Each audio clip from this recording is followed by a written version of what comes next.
Hello guys, magandang umaga po. Ako nga pala si Skate. Oh, kumusta rin yung mga basa ko dyan?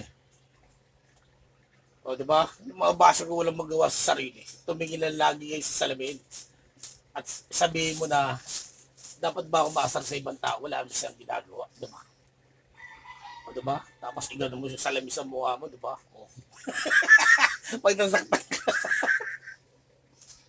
automatic, o, di ba? O, yun ang ginagawa mo sa ibang tao, nakakasakit ka, di ba? O, di ba? Kaya yung iba, kung okay lang ako mag-comment eh, pero yung mga nambubuli, bubuli ka eh, tsaka ka naman, di ba? Kung mambubuli, o kaya wala kang pera din. O, di ba, may pera na tsaka, may pera yun eh. Kaya intindihin natin, di ba? Yung iba kasi, maaarte eh, di ba? Kaya,